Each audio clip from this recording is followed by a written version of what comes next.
Hi B6 friends! Today we are going to be learning about opinion writing. We spent the bulk of our year at school learning about narrative writing and informative writing. And the thing that is common with both of those styles of writing and opinion writing is that they all begin with an introduction and they end with a conclusion or the closure. Now, the only difference with opinion writing is what is sandwiched in between.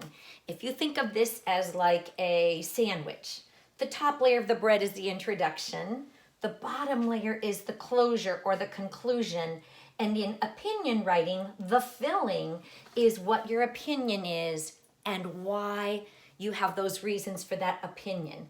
We've probably all had opinions about one thing or another, especially if we have an opinion that we really need an Xbox and we're asking our parents for it. For example, Mom, in my opinion, I really need to have an Xbox. And your parents are like, no, I don't think so. And then you go on to state your reasons as to why you need an Xbox. And when you're all done with all your super duper important reasons, you finish with, that's why I need an Xbox. So this is, formulating that writing is exactly the same, my friends.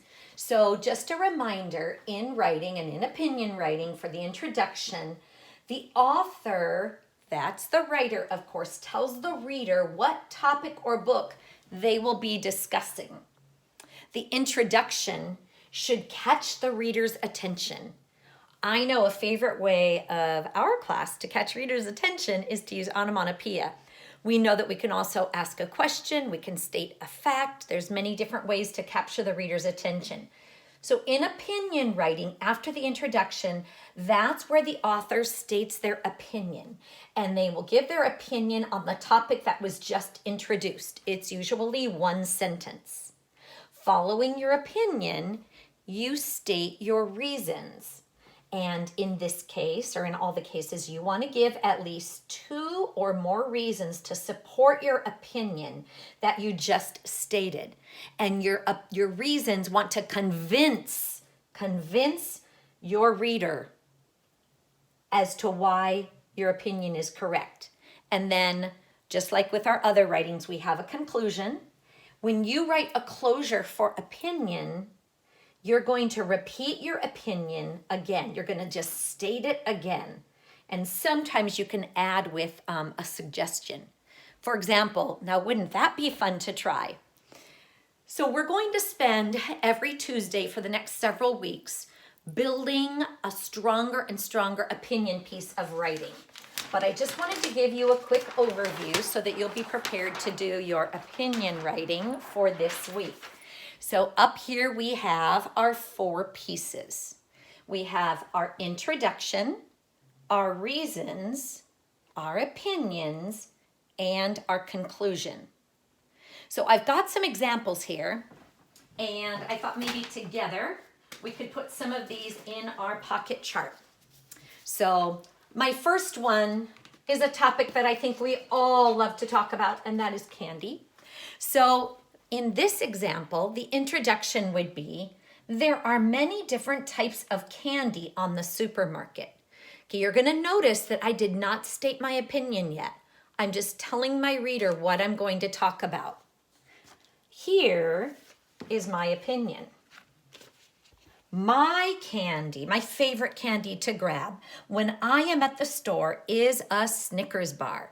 Now remember, this is my opinion. You might not share that opinion, but I'm convincing you that a Snickers bar is the best, and now I'm going to give a reason. One reason is because it's a perfect mix of chocolate, nuts, and caramel. Now, when I write an opinion piece, I want to give at least 2 reasons. As we further develop our opinions writing skills, we'll show that as we give a reason, we want to give an example, but we're not going to start out with that. We're just going to start with the basic opinions and reasons. And then the conclusion would be, finally, I think next time you're at the store, you should try a Snickers. So let's see if we can put this all together and see if it makes sense. There are many different types of candy on the supermarket shelves. My favorite candy to grab when I'm at the store is a Snickers bar. One reason is because it's a perfect mix of chocolate, nuts, and caramel. Finally, I think the next time you're at the store, you should try a Snickers.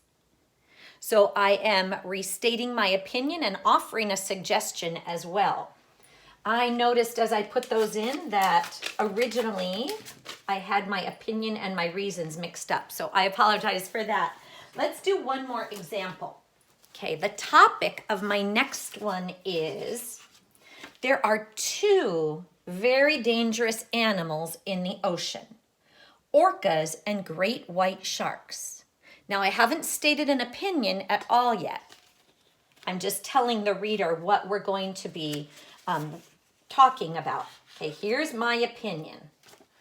I feel that a great white shark would be more dangerous than an orca. Now, I want you guys to stop for 1 second and notice that when I was stating my opinion on the candy, I just said my favorite candy to grab.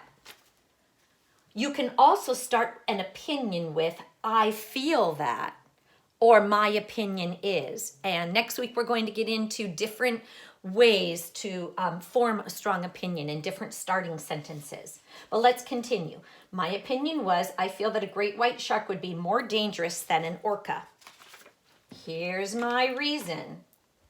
To start, great whites are much stronger and quicker than orcas. Now, if I was writing this for real, I would add another reason, at least one more. But just for my example, I wanted to show you what the conclusion is. All in all, both animals, let me get this down here. Both animals are dangerous, but I do feel that great white sharks are more dangerous. Okay, let's put it all together. There are two very dangerous animals in the ocean, orcas and great white sharks. That's our introduction. Now we're going to state our opinion. I feel that a great white shark would be more dangerous than an orca. Remember, this is my opinion, and you might have a different opinion, but here's my first reason.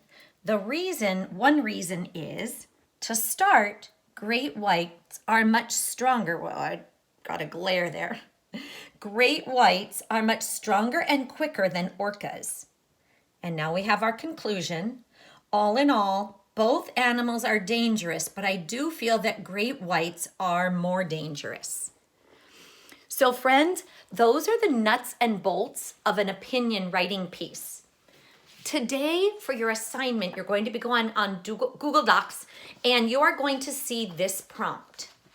Should kids have more or less recess? Now, we all have opinions about that. I'm not going to tell you what my opinion is right now, but you are going to see a Google Doc that looks like this. I think the only thing you might not be able to do is the illustration since everything is online.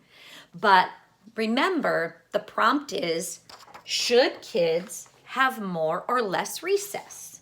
So you are going to write one sentence that states what you're going to be talking about. One sentence stating your opinion about whether or not kids should have more or less recess. You're going to give one reason in a complete sentence, another reason in a complete sentence, and then a conclusion. Remember, in your conclusion, you need to state your opinion again as you wrap it up. And sometimes you can also end it with a suggestion. So, like I mentioned, as we go along in the next several weeks, we'll be talking about how to write a very strong introduction, a very strong opinion, strong reasons. We'll even get into giving examples, and then how to write a strong conclusion for opinion writing. So head on over to the Google Docs. I'm excited to see your opinion about whether or not we should have more or less recess at school. Bye for now. Oh, remember, be awesome today. I know you will. Bye.